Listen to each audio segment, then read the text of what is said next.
Marley Majcher, CEO of the Party Goddess, is a profit powerhouse. Her book, But Are You Making Any Money, establishes her as a leading profit expert for entrepreneurs. This event planning mogul to the stars crafts legendary bashes for A-listers like Snoop Dogg and Sofia Vergara. Now Major is the profit goddess, delivering savvy business coaching that Forbes lauds as a must-read with techniques that make you want to keep reading more.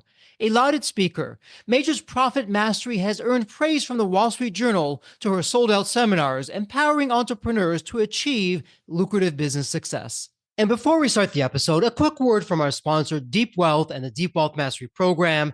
Here's Sanjay, a graduate of Deep Wealth Mastery, and he says, the investment I made in the Deep Wealth Mastery Program, it's a rounding error compared to the value created today and the future value I'll receive. Or how about William, who says, and I love this, a company that's attractive to sell is also a great one to own. The Deep Wealth Mastery Program gives me the best of both worlds. Now, speaking of growth and adding value, check out what Leon says. He says that the Deep Wealth Mastery Program changed how and who we hire. We've now begun to hire talent today that we never would have hired if it weren't for the program. The talent we're hiring today is helping both increase our growth and profits and our future enterprise value. Man, I love that kind of feedback because it's that kind of feedback that's what gets me out of bed every day. Deep Wealth Mastery System, it's the only system based on a 9-figure deal. That was my deal. And as you know, I said no to a 7-figure offer, created a system that we now call Deep Wealth Mastery. And that's what helped myself and my business partners welcome from a different buyer, a different offer, a 9-figure deal. So if you're interested in growing your profits, preparing for a future liquidity event, whether that's 2 years away or 22 years away, and if you want to optimize your post-exit life, Deep Wealth Mastery is for you. Please email success@deepwealth.com. Again, that's success, SUCCESS at deepwealth.com. We'll send you all the information about Deep Wealth Mastery, otherwise known as the Scale for Ultimate Sales System. That's where you want to be. You want to be with other successful business owners, entrepreneurs, and founders just like you who are looking to create market disruptions. Whether you're a startup, whether you've been in business for 3 or 4 decades, whether you're manufacturing, whether you're high tech, SaaS, low tech, whatever the case may be, come in and network with other business owners, with other businesses just like you, because they all want to lock in their financial freedom and enjoy both success and fulfillment. Again, that's the 90-day Deep Wealth Mastery Program. It has your name on it. All you need to do is take the next step. Please send an email to success@deepwealth.com. Welcome to Deep Wealth Podcast. Well, Deep Wealth Nation, we have a fellow entrepreneur in the house, but not just an entrepreneur or any entrepreneur, a successful entrepreneur, an influencer, someone who knows what's going on, where you are not, and where you need to be. We'll be talking all about that. So, Marley, welcome to the Deep Wealth Podcast. An absolute pleasure to have you here. And Marley, I'm curious because there's always a story behind the story. What's your story? What got you from where you were to where you are today? Well, it would take a really long series of podcasts to cover that. So I will try to do it as succinctly as possible. First of all, thanks so much for having me. But I grew up in Pasadena, California, which is a suburb of Los Angeles, and decided that I was going to go to Georgetown, which is in Washington, D.C. And if anybody who knows me at the time or even knows me now, that was a very big reach. But I just was like, well, too bad. At the time, Georgetown was looking for business school applicants who had a demonstrated business ability. Well, I had started my first business selling shrinky dinks door to door at the age of 4. And so I was like, well, that's absolutely demonstrated business ability. Why wouldn't they be desperate to have me? And I actually got in and went to Georgetown and was like a fish out of water in so many ways because everybody just felt so smart to me and book smart and all these things that I wasn't. I was a natural entrepreneur, but I didn't have any of those other skills. And then it was my junior year. I had just come back from a summer in Paris where I'd gone to cooking school and had a French tutor, basically because nothing really appealed to me for the summer. And I thought, okay, well, this is kind of educational. I can sell it to my parents. Well, when I came back, I had, for one of my classes, my speaking classes, I had to do a speech on what I knew more about than anybody else. Well, that was absolutely nothing. And I said to my mom, I'm like, what is my topic going to be? I mean, these people are, you're going to talk about aerospace or something. I have nothing. And she said, you just came back from cooking school. why don't you do it on French cooking? There's no way they're going to know more about that than you. So I was like, okay, great idea. So these were such old days that you would go and get your film developed. So I went into Georgetown and to get my film developed, and I ran into my professor and I just blurted out, oh, I'm in your class and I love it so much. And this is my topic. And I've got an interview with the chef from 1789. Well, 1789 is this very fancy restaurant in Georgetown that I had just passed on the way to get my film developed. It's the only reason I can possibly think of why that came to mind. I didn't know the chef from 1789. I don't even know why I said that. And and she was like, oh my gosh, it's my favorite restaurant. Starts going on and on. I go home in tears, tell my roommates, and because I'm now convinced I'm going to get kicked out of school for lying directly to my professor. They say, listen, I know this chef. He just came from New York. We'll set up an interview. So I got lucky and I said, I just need 2 minutes just so that I'm not lying that I had this interview. So I go and it's in just the bowels of this like townhouse, pretty much. That's how some of the kitchens are. And I remember meeting him and I was like, I have to marry him. And Oh my goodness. that was obviously absolutely ridiculous, but for me, not so ridiculous because I made up my mind in 3 seconds. But then the whole time I'm thinking, how am I going to marry him if he's way down here in this basement working 24 hours a day? So the whole time I'm conducting my quote interview, I'm thinking, I've got to close this deal. And how am I going to make it so that I'm going to be valuable to him somehow, right? Because he doesn't know this amazing life he's going to have being married to me. So I just realized 2 things. One, that they have souffles on the menu, and 2, that his Spanish isn't very good. And I just come from cooking school, so souffles are my deal. And I thought if I can just translate for him, maybe I've got a shot. So at the end of the interview, he said, okay, fine. I said, listen, I feel like I need some more input. He said, fine. I went back, Nat. I got a job and worked there 3 days a week, getting out of class at 2:30, working 3:30 to 11:30. And then, of course, he never asked me out. So I plotted the whole summer before my senior year, because now I'm in Normandy in cooking school, like how I'm going to ruin his life. Because now I'm basically his best employee, right? I would pick up every shift. I was there early. I was amazing. And so I go back and I say, listen, and with my big speech prepared. And then he says, oh, okay, great. Would you like to have dinner? I was like, well, what? Okay. It took a year. So the month after graduation, we got engaged, and let's forget about the fact that he was 20 years older, et cetera. And I met him when I'm 19 years old. So this is a hard sell for a very conservative family back in Pasadena. And really, what do you do if you marry a chef? You're never going to see them. So we moved back to California, got into the restaurant business. And now I'm supposedly applying everything I've learned at Georgetown, having graduated from the business school. And he's running the front of the house and I'm running the back of the house. But what I realized was that what you learn on paper, and it sometimes is very hard to translate into being in business. And at this point, I was in a very big business. So my goal was to do $1 million in sales my first year. I hit that number. But what I failed to hit was that you set a goal of $1 million a year, you can't spend 1.1. That doesn't count really to hit the goal. So I was just like, oh my gosh, what am I doing wrong? When here I am just floundering around and trying to figure this out. And I made a mistake like a lot of entrepreneurs make, which was, oh, okay, we need more revenue. So we'll start a catering company, or we'll start a banquet operation. We'll do this. And all that does is just divide your focus. And then, yeah, maybe you're going to get some more revenue coming in from here or there, but it really can be a recipe for disaster. So he's an amazing chef, but the thing is, you can be as amazing as you want. If you can't get these numbers under control, at that point, we had 100 employees, et cetera, you've got no shot. And so I was basically just drowning, thinking, oh my gosh, what am I going to do? Well, then, to me at the time, the best thing I could think of is, nothing better than financial trouble for like romance. And I just thought, okay, whatever, I'll get pregnant. So I got pregnant. So now I have this restaurant that I'm dealing with and a marriage that's starting to fall apart. And I'm like, oh my gosh, what am I doing? Net, I have a very bad skiing accident. And thank God we owned the land. And my dad, who was our partner, was like, listen, this is crazy. Everything's falling apart. And I was like, but I can't quit. Like I just had in my head, if I quit or change direction, I'm failing. But then, the skiing accidents, and I'm in a brace up to my hip. And I have a 1-year-old that's being raised in front of the cappuccino machine, and my marriage is falling apart. I mean, the whole thing. And I was just like, basically, I caved.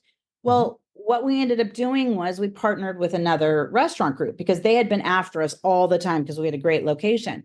And so fast forward, it's the worst time of my life. Everything falls apart. And at that point, I just decide, okay, whatever, what am I going to do? So I think, well, my dad says you love the event. So I was like, I'm just going to do event planning, and I can do that out of my house. So I started a company called the Party Goddess. And ironically, I did that because I was like, what's the most go big or go home tight, company name I could come up with, which was the Party Goddess. And so I started doing events, but realized this is such a saturated market in LA and New York that I've got to come up with a differential advantage.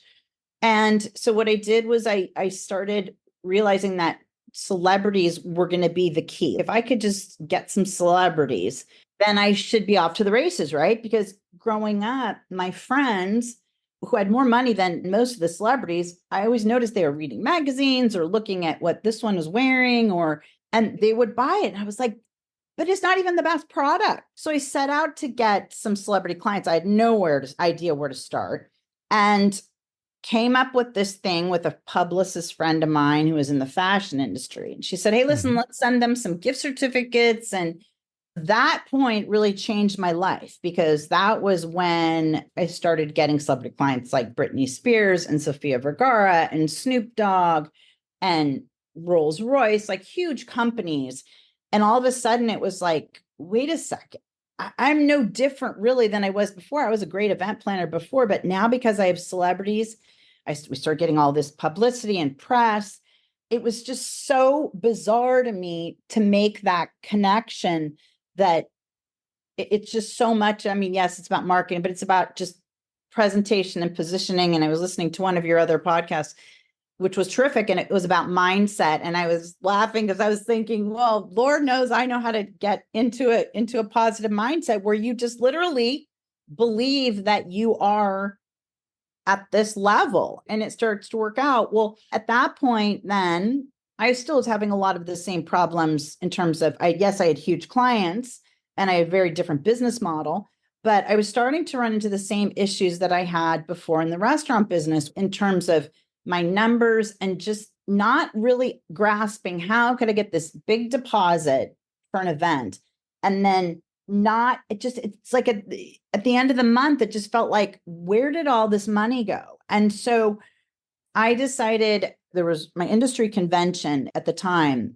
If you taught a class, you would get a free pass. Well, the convention pass was like $1,100, something really expensive. So I thought, okay, I have figured this out with my little rinky-dink system of cost of goods sold and stuff. I'm going to teach a class, and then I'm going to get the pass. So I teach this class, which was basically an expanded but simplified version of cost of goods sold and how event planners or other creatives could do it. Well, before I know it, the class now has standing room only, and they're asking questions. Now, I started the class like I started this with my train wreck story.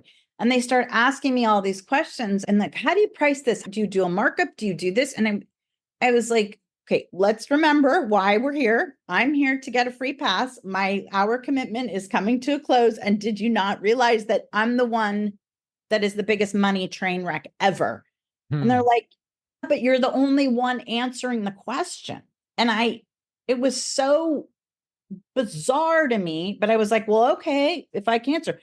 Long story short, I stayed there, and it was like the Pied Piper. And I realized there was this huge space where no one was talking about money and no one was talking about pricing, the nitty gritty. Literally, how do you do it? If you have a dress line, sure, big corporations know this, but the equivalent of, how do you have an Etsy store where a small business owner knows to add up all the costs to produce their product? But my secret sauce was always time. And that's what I saw was always missing, is that I would see these entrepreneurs so passionate about their businesses and have a terrific product and have everything going for them. But they were lousy at not just how they spent their time, but they didn't track it. And then most importantly, they didn't factor it into the equation of how should it affect their product or service. So for Sure. example, a masseuse would say, okay, yeah, what's your hourly rate? And they say $100 an hour and they think they make $100 an hour, but they're not taking into consideration that they've got to load the car, book the appointment, drive to the location, unpack, get paid, load the car, all this. So at the end of the day, what really boiled down to is I tried to show people how to get their hourly rate. Hmm. And not that they could then say, oh, I really charge $33 an hour. But it was a great baseline for them to say what was worth doing in their business and what wasn't. So when I brought it down to them and said, okay, really, as a masseuse, you're not making $100 an hour, you're making like 33, and you've got to scale this. But how do you do that?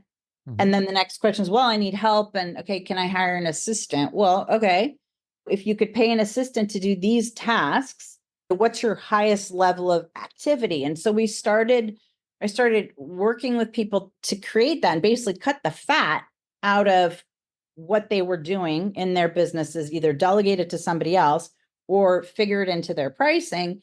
And ultimately, then I wrote a book on it called But Are You Making Any Money?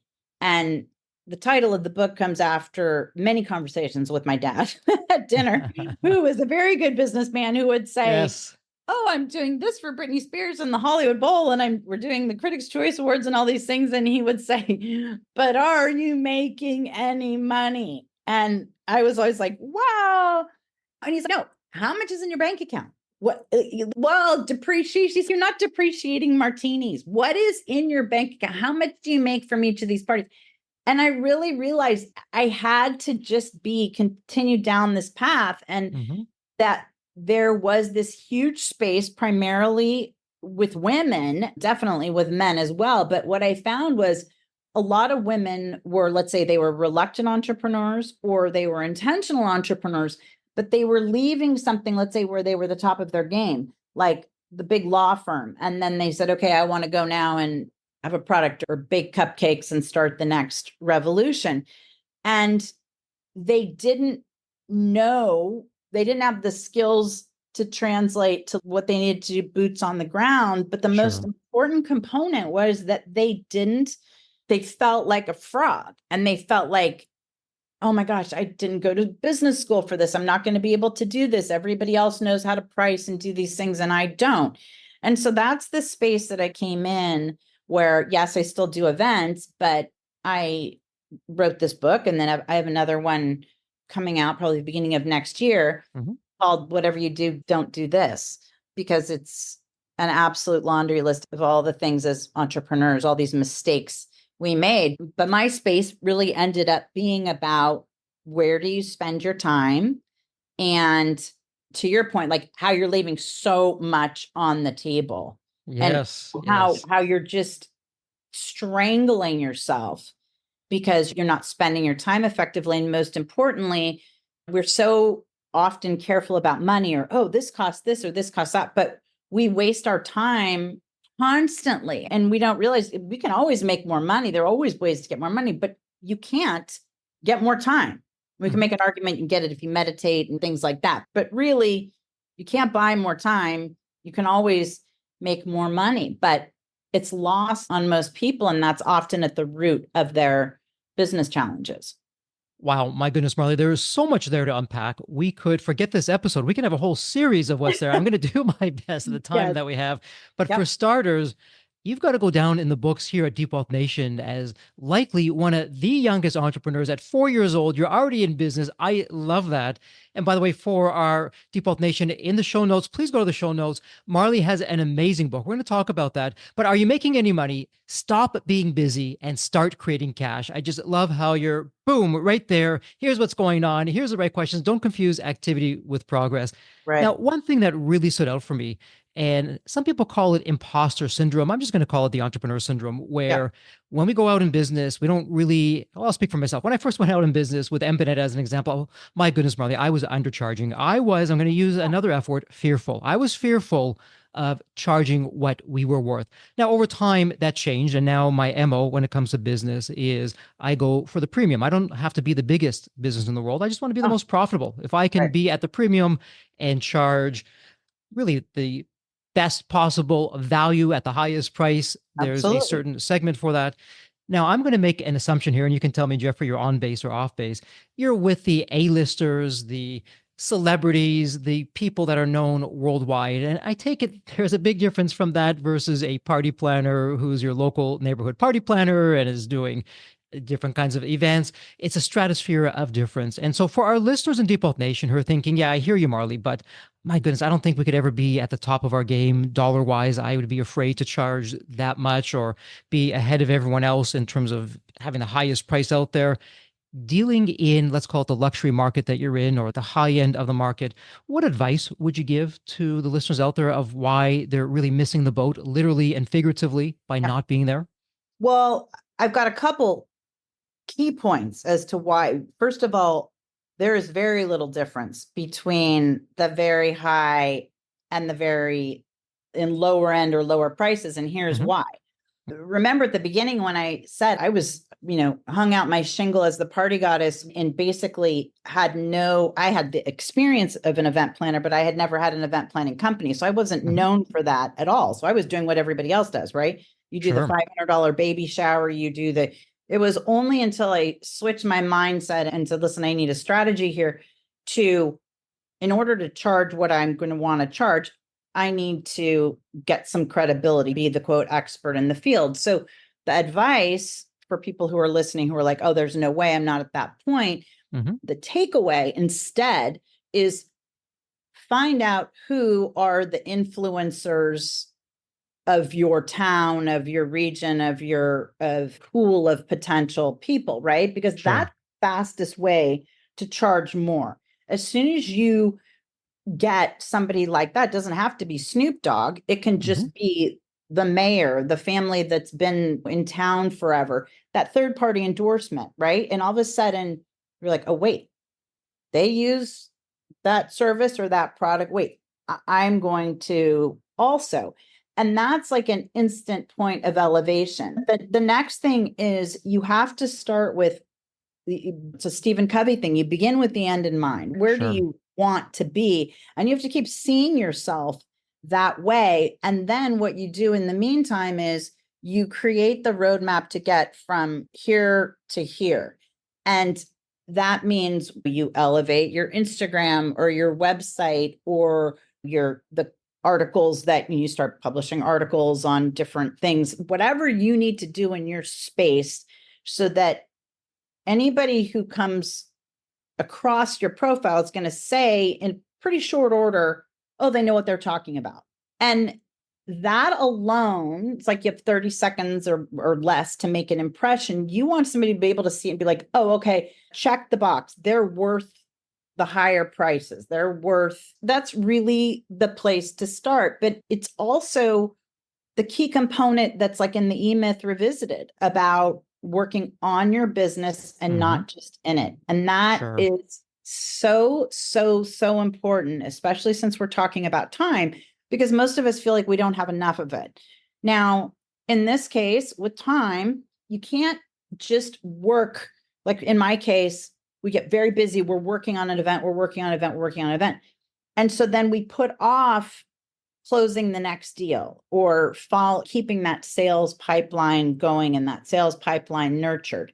And you can't, no matter how busy, whatever fire you've got going on, working in your business, you have to carve out a certain time that is evaluating like where your next client's going to come from. Hmm. What worked about my pricing last time? Where could I have been more efficient? Where did I waste my time? Where does my contract have holes, right?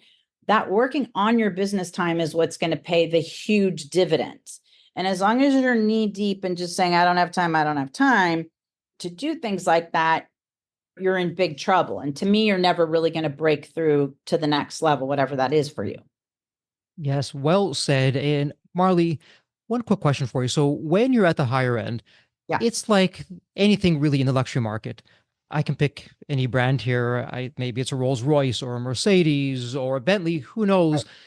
People, and you can agree or disagree, people would, when they're looking at the different brands, in this case, your brand, when you're out Right. there with your services or what you're doing, they're going to associate themselves with that brand. And so Right. if they're in a particular segment where they can write the check, you know what, I want to be with a higher end brand. I don't want to Right. be, no offense, no judgment. I don't want to be with a lower end brand. I want to be Yeah. with a higher end brand. And Marley, something that you said earlier, which I think is really crucial for the Deep Wealth Nation to understand, the time, the effort that you're putting in, whether it be a higher end invoice that you're going to be putting out there with many Right. zeros after it, or if it's going to be a lower end invoice with just a few zeros, it's really one and the same. And I know in M&A, Right. it's the same thing. Whether Yeah. a deal is $100 million or a few $1,000,000, Right. the amount of time and effort to have that cross the finish line, there's really no difference Right. between the two of them. It's really one and the same. And I don't think you disagree. You can tell me if you have to spend your time and you are spending your time and your effort, why not go out there and get at the premium? Now, for the Deep Wealth Nation, I love what you did in the book, but are you making any money? You've really taken the crux of one of the issues out there where we're confusing activity with progress. We Exactly. tell This is ourselves huge. all these lies, otherwise called narratives. We're drinking our own Kool-Aid, and it's the Yeah. wrong one to be Right. drinking. And you really put it into an easy to follow, step-by-step methodology and strategies of what you should be doing, from how should I be looking at the expense equation to Right. how I'm going to be on the coding side of what I'm going to be doing there when it comes to the expenses. This is a tough question I'm going to ask you because, again, I could take each chapter, we can make that an episode, and we would have a lot of rich ground to cover. But the question is not a fair one because you can say, well, Jeffrey, you might as well ask me to pick my favorite family member. But I'm going to ask it anyways. From all the strategies that you have in there, is there one that's your favorite? Is there one that really moves the dial the most? Absolutely. That's actually an easy question answer. And that is yes, you must track your time. Mm-hmm. And there are no excuses. I don't care if you track it on an index card with a pencil. You don't Sure. have, you can track it on your phone. You can track it on, but you must track it. You can track it on a timesheet. But the idea is, first of all, that pays the biggest dividends of any business advice I can think of, because there is something about writing it down or typing it if you're going to enter with real granularity for a week. Now, by the way, you're going to know in 2 days what your issues are. But when you track your time and you literally write 9 a.m. to 9:12 surfing Mm-hmm. Facebook, 9:12 to 9:42 Instagram. Mm-hmm. And when you start looking at it, and I'm not saying don't spend time on Facebook and Instagram. What I am saying is when you start reviewing your day and then your week and you look at the patterns, I can tell by looking at somebody's time chart exactly what problems they're having in their business Mm-hmm. without ever talking to them, I'll be like, oh, this person has a sales problem. Oh, this person has because it's all right there in front of you, but you have to take the time to put it out so you can take a look at it and then analyze it. And the key to profitability is just okay, I look at the day or the week and I see I was on social media this amount of time Mm-hmm. and I was doing this and this. And then you ask yourself, where did your customers come from? If you're on social media and you're doing TikTok videos and you're a TikTok superstar, well, I'd say that's probably a great place to put your time, right? Mm-hmm. That's your secret sauce.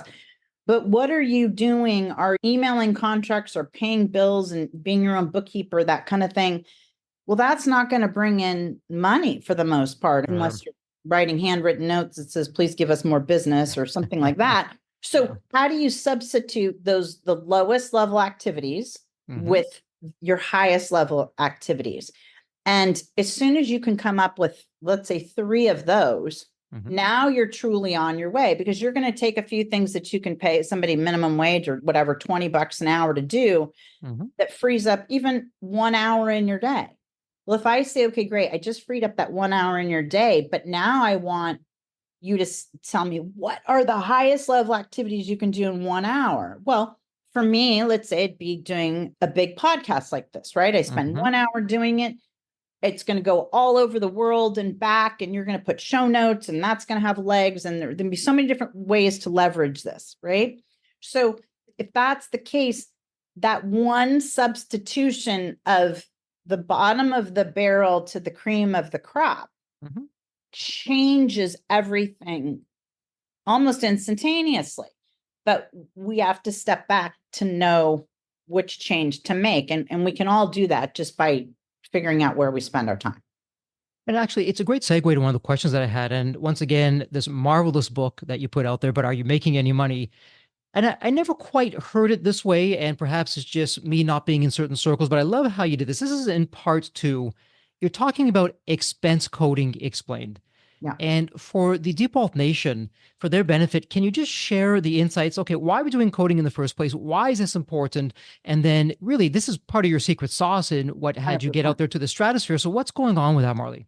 So expense coding is basically taking every aspect of the product you create or the service you provide and tracking it. Okay. Mm-hmm. It's usually pretty easy when, let's say we take an article of clothing and we take a dress and you have the basics, cost of goods sold. I break it down into A, B, C, and D costs. So A costs are cost of goods sold. That's usually where people they get it. Okay. The dress has a zipper, it has fabric, it has buttons, whatever. So you add up all of those. Okay, great. And you get your cost of goods sold. And typically this is where people get in trouble because then they say, okay, great. The dress cost me $20 to make, right? So I'm going to charge, conventional wisdom is 2 or 3 times if I'm wholesale to retail. But where the wheels start going off the bus, now they might have been smart enough to put the time that it took the seamstress, but what if you are the seamstress? See, if you get an invoice or something from the seamstress to sew the dress and you add it to your pile of cost of goods sold and call it a day. But what if you are the seamstress, right? So now we get into B costs, which are time. And you've got to put down that you sewed the dress for 40 minutes. And then let's not forget, though, you didn't just sew the dress for 40 minutes. You got the fabric out, you did this, you cut it, all these other things that go into your time. And because there's not an invoice for you, we forget to include it. And that's where the wheels go off the bus. It's the same thing as once the dress is finished and you have to make all these connections and make all these calls and try to get a store or whatever to pick up your product. That's hours and hours of time that we don't know where to park into this formula. Sure.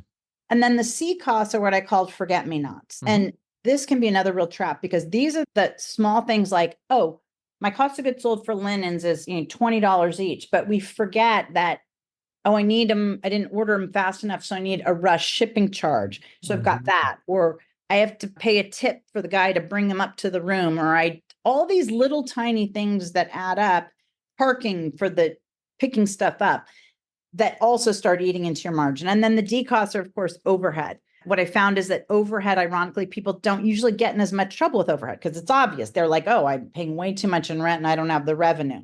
It's right there in the middle, those B and C costs that they go, gosh, I had no idea. And that goes back to tracking your time. You don't realize how much time you're spending until you see it in front of you and you just go, oh my gosh, this is insane. And when I did it, just to make anybody who's starting to feel a little queasy feel better, when I did it, I realized I would have been making more money at McDonald's. So, oh my goodness, which is reality check. Quite frankly, what a lot of entrepreneurs would be making a lot more money at McDonald's if they really got down to how much they're taking home. Yeah. And it's interesting because, Marley, I can imagine there's some listeners in Default Nation when they started listening to this podcast saying, okay, Jeffrey, I hear you. You're bringing on an entrepreneur, but it's a party planner. And why are they on the default? What's going on? This is, I suppose, growing a business, selling a business. But I got to tell you, and Marley, you can tell me if I'm on base or off base. Here is what I'm going to put out there. This is my own experience. It's a data point of mine. And maybe it's just me. I don't think it is. You're going to verify that. Okay. People want to do business with friends, not strangers.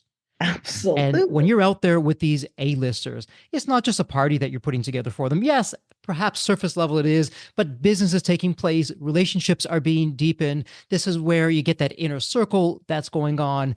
And when I was first introduced to you and what you're doing, I got really excited because I said, wow, finally, here's a person who really is straddling both worlds. You're straddling on the one hand, the social side, yes, but also the business side. And Right. what went through my mind, I was looking back through my own liquidity event with the Mhm. different advisors that were out there, the investment bankers, really everyone. We took a very social approach.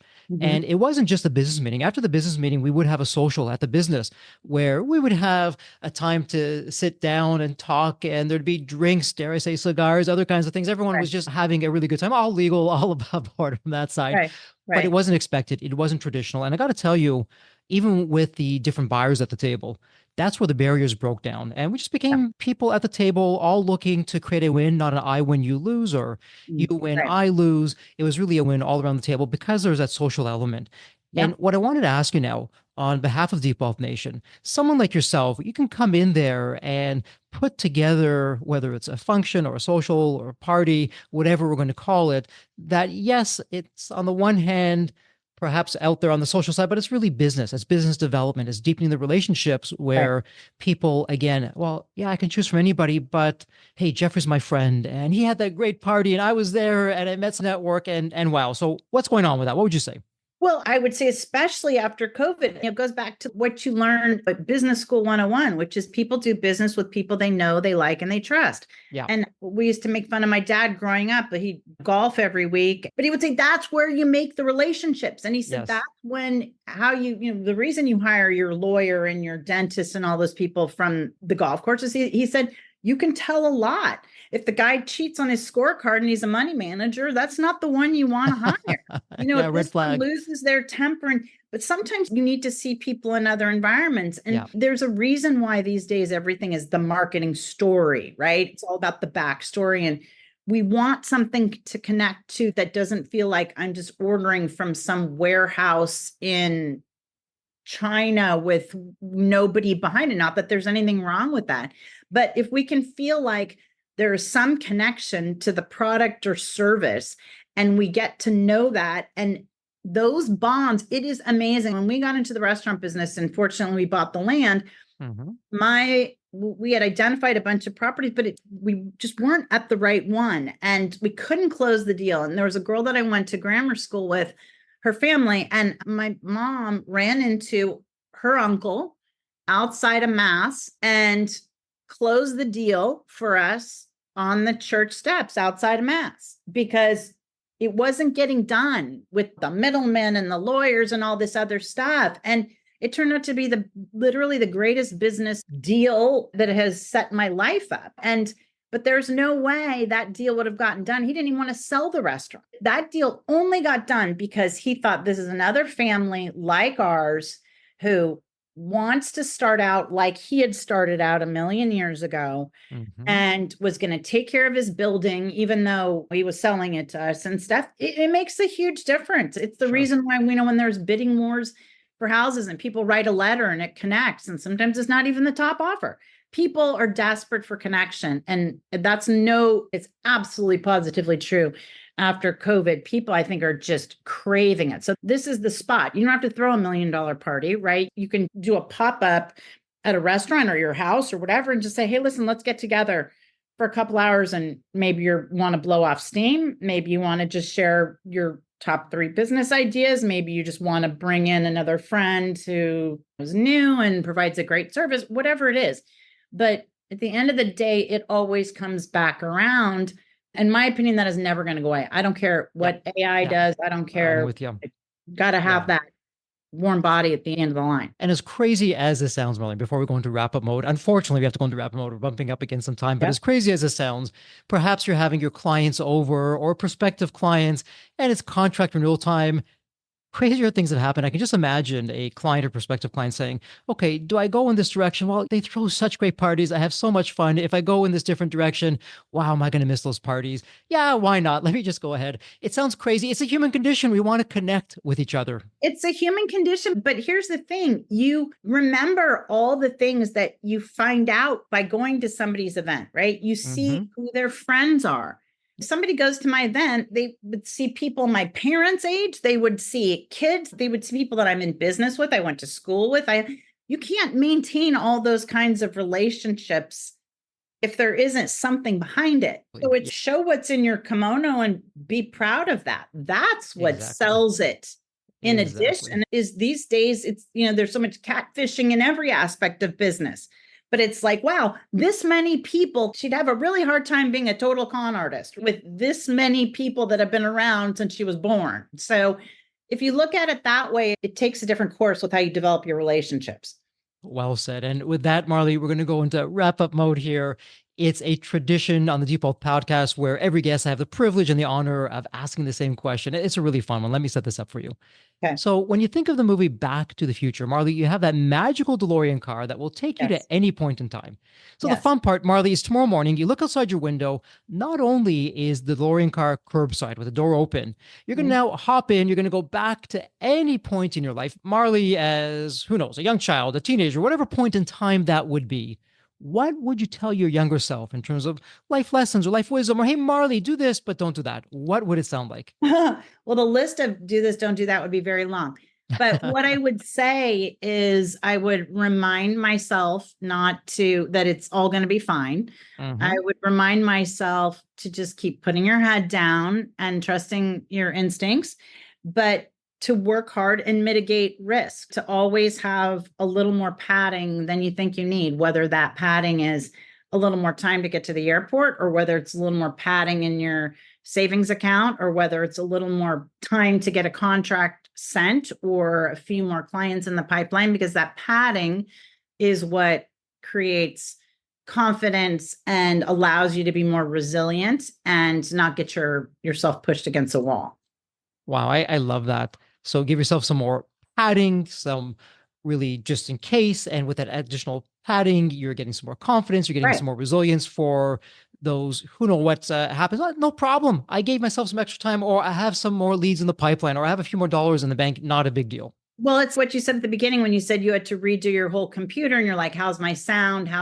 Usually when you have to reboot your computer or get a new one it's typically not a planned. So just know there are all these things that are not planned that you don't know what's going to hit you. And so just if you give yourself a little bit of extra room and you get to the airport early, fine, go to the bookstore for 15 minutes. But if you don't have the 15 minutes and you get stuck, the opposite is really bad.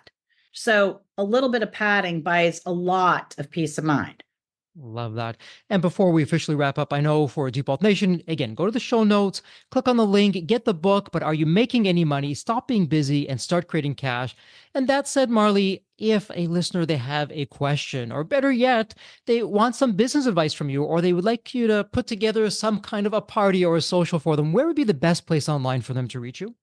They can just go to Instagram and go to our Instagram for business stuff is at the Profit Goddess with 2 D's and 2 S's. And they can just DM us and send it there. Wonderful. And again, Default Nation doesn't get any easier. It's in the show notes. It's a point and click.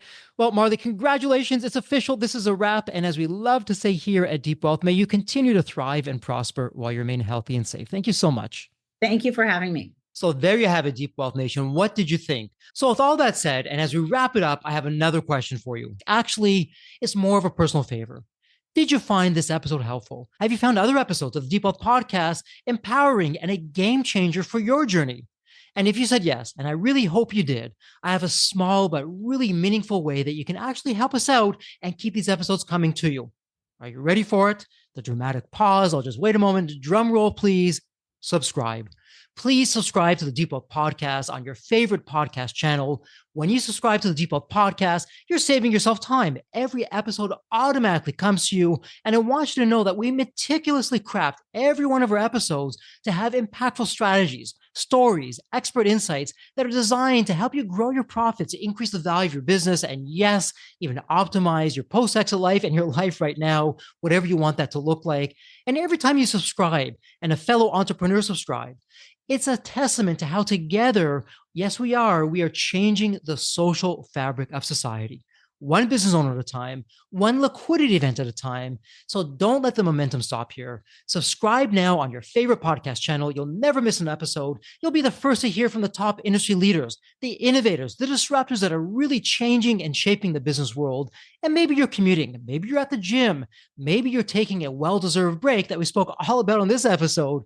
The Deep Wealth Podcast, it's your reliable source for the next big idea that could literally revolutionize your business. So once again, please hit that subscribe button. Stay connected, inspired, and ahead of the curve. And again, your next big breakthrough moment, it might just be one episode away. Maybe it was even this episode. So all that said, thank you so much for listening. And remember, your wealth isn't just about the money in the bank. It's about the depth of your journey and the impact that you're creating. So let's continue this journey together. And from the bottom of my heart, thank you so much for listening to this episode. And as we love to say here at Deep Wealth, may you continue to thrive and prosper while you remain healthy and safe. Thank you so much. God bless.